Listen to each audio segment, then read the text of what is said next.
My dad's voice broke through the phone, jagged with panic, caught somewhere between fury and shock. The meal never showed up. In the background, I heard the restless shuffle of 20 relatives, chairs creaking, plates clinking against a bare table, murmurs curling upward like steam. For a fleeting moment, I almost pitied him. Almost. I leaned against my counter, miles away in my quiet kitchen, coffee warming my hand, and said evenly, "I didn't think you needed me this time." Then I ended the call. The silence that followed weighed more than all the years I'd spent chasing a place at their table. That was the day fairness arrived, sharp and perfectly timed. Before I dive into my story, I want to know you're with me. Drop listening in the comments or share where you're tuning in from. I love learning how far these words travel. Even the tiniest connection can make a story feel alive. Thank you. Now, here's what happened when a family finally tasted their own quiet. My name is Silus Voss, and this is the moment my family learned what it means to be left out. Weeks before that call cracked, Thanksgiving opened like a fault line. My life in Portland hummed with the kind of order my family praised in theory, but never practiced. Morning jogs along the Willamette. A desk overlooking sluggish barges on gray water, client reports stacked neatly. My name on every project because I'm the one who pays the tab and locks the door behind me.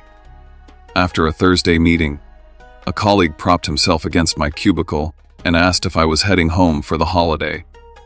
"Yeah," I said, sliding my laptop into its bag, back where everyone knows their part. It wasn't funny, but it wasn't meant to be. My phone glowed before the elevator shut. "Dad, Douglas Voss." "Hey, kid," he said, voice polished like he was selling something. "Send your share for the dinner. Your mom's got it all set." My reflection wavered in the elevator's steel. I replied. We hung up. Outside, the November chill fogged the office windows. Not for the first time. I thought, I'm still paying for a chair they never saved for me. I drove to Snyder's butcher shop, a small brick storefront where a bell jingles and meat lies wrapped like promises behind glass. "Silas," Mr. Snyder greeted, his smile warm for steady customers. "Your mom's on top of it, as always." I nodded.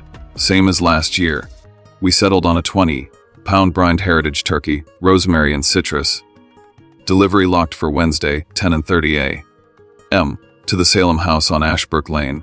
He tapped my name into the invoice, my number as the contact, handed me the carbon copy, my card, my signature, my clockwork. At Faye's Bakery 3 blocks over, it was 2 pecan pies and a pumpkin with whipped cream. Delivery at 1 p.m. "Your mother's precise," Faye said, dotting the order. I smiled because agreeing was easier than explaining. Confirmation emails pinned my phone before I reached my car. Snyder's order A107, Faye's TK927, both tied to my name. Both set to arrive like always at a house that looked warmer in pictures than in memory. On the drive home, I scrolled the Voss family group chat, a place where plans get cheers and regrets get buried. Aunt Pat posted, "Full house this year." I typed, "Can't wait," and watched my message sit unanswered. A stranger at the gate. No likes, no emojis, not even a cursory nod. I saved a screenshot, not to wield later, but to prove I wasn't imagining the silence. In my kitchen, I laid the confirmations next to my keys and stared at the delivery times. 10:30 a.m. For the turkey, 1 p.m.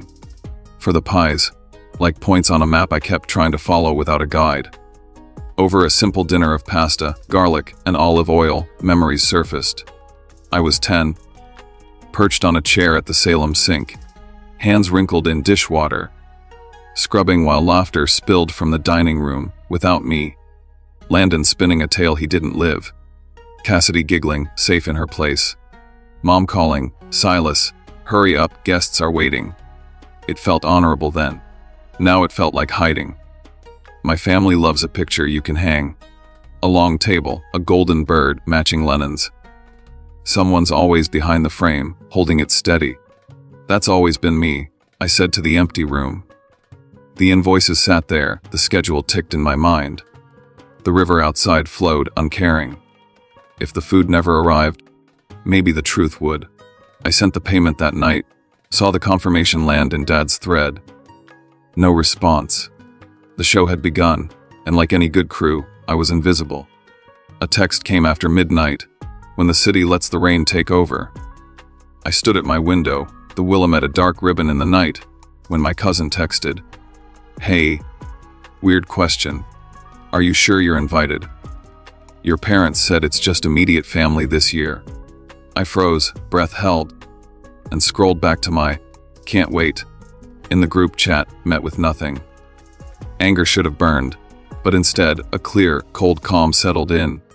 Like a diagnosis that proves you're not losing your mind, I called Mom. Elaine picked up, voice bright as plastic wrap.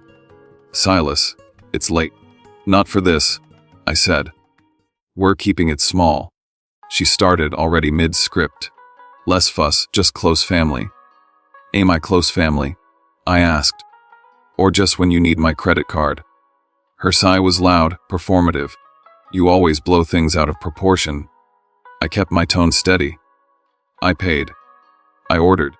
And I still don't have a place." Silence. I heard their kitchen clock. Or maybe just the idea of it, counting the truths we never spoke. "It's not personal," she said. "It never is," I replied, hanging up before she could rewrite me into her narrative. Verification is a reflex when love comes with a ledger. I called Landon first. He answered from a bar, music pulsing, voice all ease. "Yo, you hitting Salem?" I asked. "Yeah, man, bringing Tara," he said, stopping short. "Cool," I said. "See you there." He missed the edge in my voice. Cassidy answered out of breath. "Silas, I was just. You going to Thanksgiving?" I cut in. "Oh yeah, I think so," she stammered. "Me and Evan, Mom wanted." Her words crumbled. "Got it," I said. "Enjoy." When I hung up, I sat on my bed, turning, keeping it small, over in my mind. It wasn't a choice. It was a signpost for a door they'd locked. Aunt Pat sent the final blow, a screenshot from a side thread where the adults planned seating like generals plotting a campaign. Mom's message, a week old, stared back. "Silas isn't coming, so no need to shuffle. We're good." Sent before Dad asked for my money, before I signed for a turkey I'd never eat. I memorized the words, their cold efficiency. I wasn't a person there, just space to be managed. Something clicked, not rage, but a choice. I opened my notes app and logged it all, not to fight, but to anchor the truth against their revisions. 11:18 p.m. Sully cousin says immediate family. 12:32 a.m. and Mom confirms small gathering. 12:57 a.m. Landon's bringing 5 a.m. Diesel and Cassidy and Evan are in. I saved Pat's screenshot in a folder labeled Proof. Tucked the Snyders and Faye's receipts beneath it. A tidy row of evidence that I hadn't imagined being erased. I poured water, the tap sputtering then steady. Family. Looked different now. Not a door, but a code some learn and others mimic. Mom's version had a script and a spotlight. Mine had dishwater stains from cleaning up their show. Immediate family, I said to the quiet, hearing its emptiness. Immediate when the bill arrived, distant when the table was set. Rain tapped the window. The river moved on, steady as ever. I looked at the fridge calendar, Wednesday's deliveries circled in blue. 10:30 a.m., turkey 1 p.m. Pies. Proof I'd once thought precision could hold us together. Now they felt like a challenge. If they'd taken my place, I'd dismantle their stage. Portland's morning broke sharp and pale. I walked to Snyder's before dawn. The street empty save for delivery vans, and a man sweeping outside the bakery. The bell chimed as I entered, the air thick with brine and smoke, counters gleaming under harsh light. Mr. Snyder looked up, startled. "Silas, early bird. Your turkey's prepped for Salem." "I'm here to cancel it," I said softly. He blinked. "It's packed. Your mom loves her schedule." I held his gaze. I paid. "That means I decide." He paused, then nodded, typing my name into the system. "Refund'll post soon."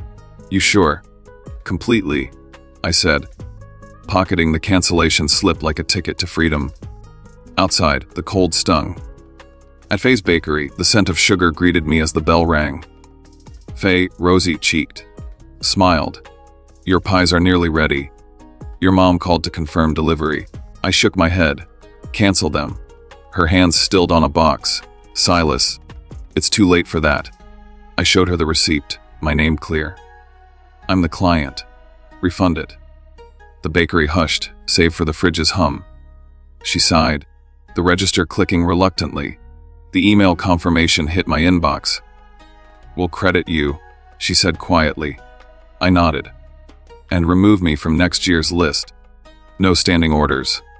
She looked at me, curious but silent. "Happy Thanksgiving," she said. "You too." I replied, the words hollow. I walked along the Willamette, the city's noise fading into wind. The river gleamed like steel, cutting through the gray. I sat on a bench, scrolling 5 years of expenses. Groceries, deposits, receipts from Snyder's, Faye's, the florist, the liquor store. My totals, their thanks. Reliable. Mom always called me. It used to feel like praise. Now it felt like a chain. I imagined the call when they'd notice. I wouldn't argue or explain. Silence would speak loudest. I turned on call recording, wanting the truth to have its own voice. As the sun sank behind the warehouses, my choice solidified into calm. Not vengeance, just closure. Aunt Pat called, her voice low. "Silas, your mom's telling everyone you're too busy, not a people person." I laughed softly. "So I'm the problem now." "She's saving face," Pat said. "I'm done fixing it," I replied. Walking home, the air smelled of damp leaves and smoke, city lights trembling on the water. I whispered to the dark, "If they don't want me, they don't get my table." Justice, I thought, always finds its plate.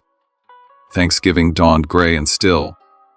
Rain pattered against my window as I woke, the soft hum of the fridge filling the quiet. Portland felt like it was holding its breath. Streets deserted as if everyone had fled to stage their version of gratitude. I brewed coffee, its warm aroma curling through my small kitchen, and opened my laptop. 2 cancellation emails sat in my inbox, crisp confirmations with dates and times. Proof I'd finally stepped out of their picture. I read them slowly, each word steadying my pulse. No spite, I murmured to the empty room, just giving back the silence they gave me. At 11:45, I glanced at my phone. Every other year, Mom would have called by now, her voice half sweet, half cutting, nudging me to hurry, saying the family was waiting. Today, nothing. The apartment buzzed with stillness. Outside, the Willamette flowed, pale and unreadable, reflecting nothing clearly. I poured another coffee, set it beside me, and waited, unsure for what. At 12:17, my phone lit up, Dad's name. I let it ring 4 times before answering. His voice broke through, sharp with panic. The food never arrived. "Silas, no turkey, no pies, nothing. Everyone's here waiting." What happened? Behind him, chairs scraped, plates clinked, Mom's voice pierced the murmurs. "High and frayed." Someone muttered. Wasn't Silas in charge of that? I leaned against the counter, steam from my mug clouding my glasses. "Oh," I said, measured. "I thought you didn't need me this time." Silence swallowed the line, his breath shifting, heavy. Then a faint click. He hung up. I stood still, the stove clock flipping to 12:23. Rain drummed harder like a crowd clapping for a truth no one wanted to see. My phone buzzed again. Texts. "Aunt Pat. They're scrambling. No turkey, no desserts. Stores are closed. A cousin, your mom's crying. Says you forgot." I scrolled. Each message a sign the truth was sinking in. "I didn't forget," I whispered. I remembered everything. Dad called again, his tone brittle. "Your mother's in tears, Silas. What are you trying to prove?" I stared at the river, its banks swollen, clouds fracturing in its surface. "Nothing," I said. "Just letting the scales balance."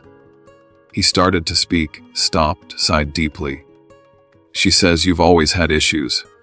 You know how she gets when she's humiliated." I said, "Nothing." The quiet stretched, thick as mist. "Happy Thanksgiving," he muttered, and the line went dead. By afternoon, the storm outside echoed the chaos in Salem. Aunt Pat sent a blurry photo of the long oak table, bare except for silverware and napkins. 20 relatives frozen in polite panic. Mom's hand hit her face. Dad stood by the kitchen door, phone in hand, jaw tight. Pat's caption read, "Now they see."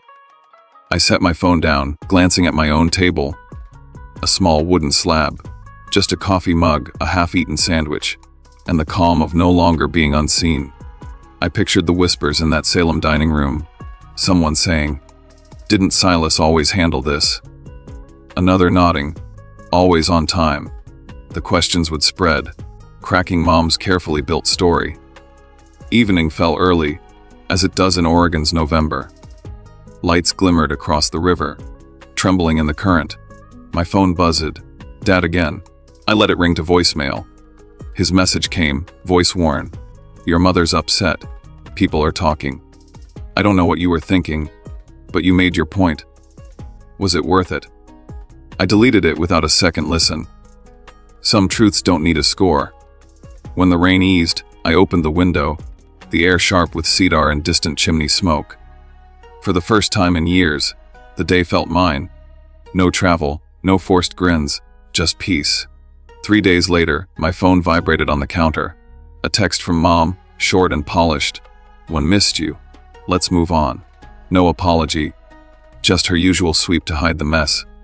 I stared until the words blurred, then locked the screen. An hour later, Aunt Pat called, her voice careful. "Silus, your mom's saying you ruined dinner on purpose, that you're unstable." I gave a dry laugh. Of course. Every story needs a scapegoat. That evening, Dad called again, his voice stiff, rehearsed. "You embarrassed your mother.